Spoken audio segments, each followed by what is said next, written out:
Okay, so I'm gonna be explaining the carbon cycle, so let's go. The carbon cycle is one of Earth's most important systems. It's how, like, we live, how we exist, how I'm making this video right now. So, yeah, because if carbon doesn't exist, I want to be here talking about this random stuff. But carbon moves through air, it moves through the oceans, it moves through land, all the land and all the living things. It's literally in everything. Every carbon we have right now has been inside of, like, dinosaurs. It's moved everywhere. The carbon we have inside of us that we're breathing in, it was just used from these plants that you can see. Like, it literally goes everywhere. Carbon has been everywhere. So let me kind of explain this in an easy way that's, like, understandable. So carbon is really good at, like, making friends.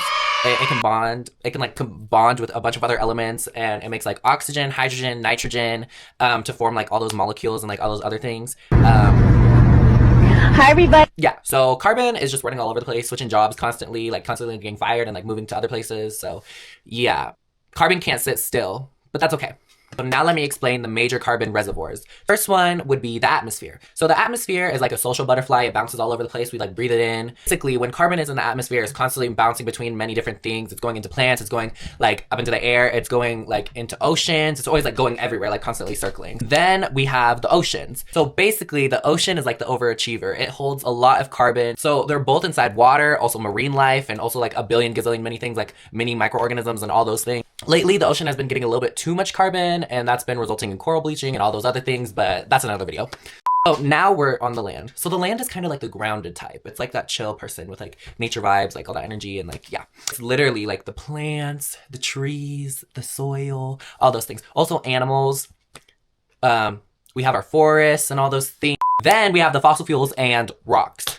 Like the crusty, musty, dusty people that are, like, dead, so yeah. They've been underground for millions of years. Actually kind of helpful because we dig them up, we use them for oil, we use them for gas, there's coal, but they stay pretty quiet because they're, like, dead until we dig them up and, like, destroy them and, like, throw them into our atmosphere. So yeah, they're chill, but we like to disturb them a lot. So yeah, these are all, like, the key processes on, like where it goes and, like, how it bounces all over the place. So first would be photosynthesis. So how photosynthesis works, it's when carbon dioxide is sucked up from the plants that we breathe out.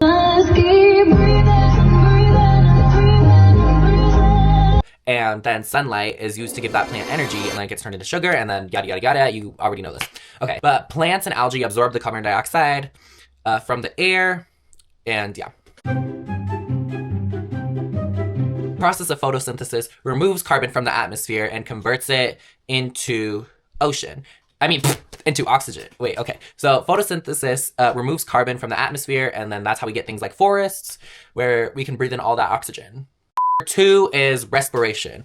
Respiration is kind of what we're doing right now. It's like we're breathing, people and animals do this. When we breathe out, the plants will suck that in. So we breathe out carbon dioxide, the plants suck it in and convert it back into oxygen so we can breathe it in. It's like kind of like a cycle. Now we have decomposition. So decomposition is when things die or they deteriorate, and then these decomposers and, like, microorganisms will break it all down, and then it'll go back into the ground and turn into soil and become, like, back into the earth. And then when this happens, some carbon goes back into the atmosphere. Some of it stays locked into the soil. And then over millions of years, some of that carbon that has been stored under the ground turns into our fossil fuels. So the human impact is we are major disruptors. We like to cause chaos.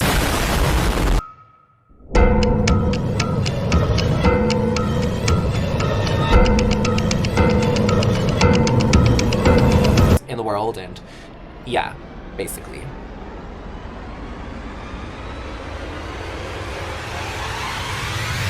So when we use our cars, when we have major factories that are releasing massive amounts of carbon into the air, when we have deforestation, the carbon likes to rise. It gets a little hyper.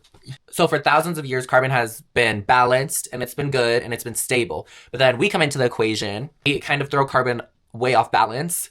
How this happens is we burn fossil fuels, we cut down way too many trees, and then we use oil and gas.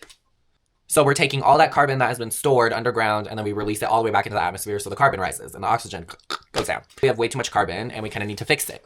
So ways that we can restore the balance is we can grow more trees, we can use renewable energy. Here's the good news on how we can restore the balance and kind of keep everything level.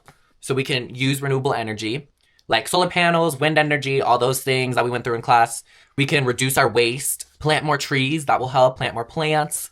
And then we can finally have Earth start to cool down. So yeah, so we don't have to be living in a non-breathable world. So there'll be less pollution and it'll just be better overall for the environment. In conclusion, the carbon cycle is literally connected to absolutely everything. It's essential for everything. Carbon is what helps shape the world to like what it is today. Without it, we literally wouldn't be here. So bye.